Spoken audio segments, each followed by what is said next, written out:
Hey guys, this is Letters to Ewan 167, the A King. Dear Ewan, I had two phone calls today, and my brain is waxing between them. So, the first was with a longtime boyfriend in NYC. We haven't talked in months. I don't want to blame it on anything, but my mind definitely gravitates to I don't like being snapped at, and he has a temper. He's tough to help, and he needs help. The tension between me imagining that he's lonely and me not wanting to be snapped at has had me in a malaise. I've thought to call him 20 times, and today was going so good I actually picked up the phone. He was so happy to see me. Some part of me worried he wouldn't be. He's doing well, and we shared like it was our weekly call or every other day call. It was nice. He made a joke about his husband and said that they were getting along great. We're both going to be in California at the start of 2026 and we're going to see each other. He asked for my address so he could put me in his will. So much hope and self loathing comes up typing that.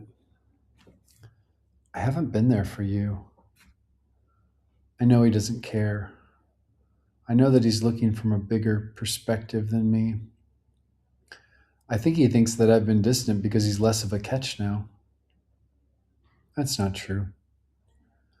I was down to be small together.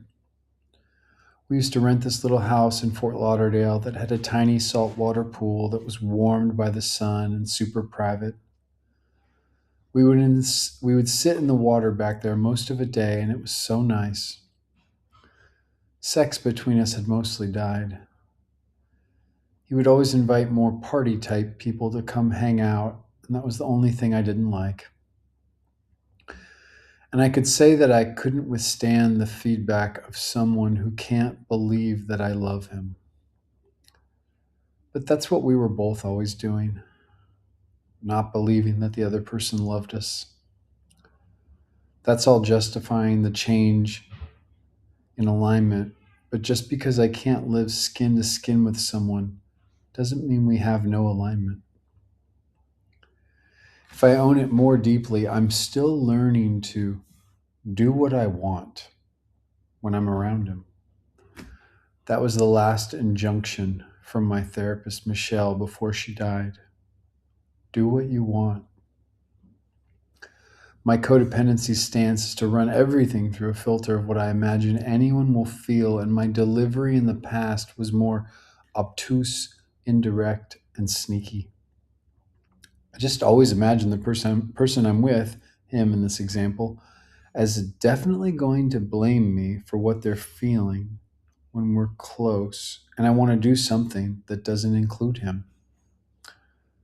It alternatingly felt like a true prediction, but holding it as anything other than managing his experience is less than ungenerous. Maybe that's what he was snapping about. It was hurting before the call, and now it's not. He still loves me. I could see it in his eyes, and we can make plans. I'm spreading myself thinner now, so the frequency will be different than before. Right there, I walk through fire and I make myself imagine it will be okay, while my body has the opposite prediction. We were a hookup in NYC. Back then, I still believed in casual sex. I was in love with him after a few months of seeing each other. We were in New York on a subway car, and he was telling me a story about his aunt. I thought, oh, there it is. I love him. Whatever that point is in me where I can say that, I turn, and so many other things are true from there. I won't ever be the same again. It's so intense to just sit still and think. He loves you more than you can understand. And I feel that same way towards so many people. And honestly, I don't mind that as much as I used to. It feels like standing in front of a mirror that is so big that I have to keep looking for possibly an infinite amount of time to take myself in. I haven't written about him so far. I blame the malaise. I blame that it's okay that I get so fucking scared about love. I won't hold myself to rounding a corner, but I do feel like I've moved forward. Hope you're doing great, Mike.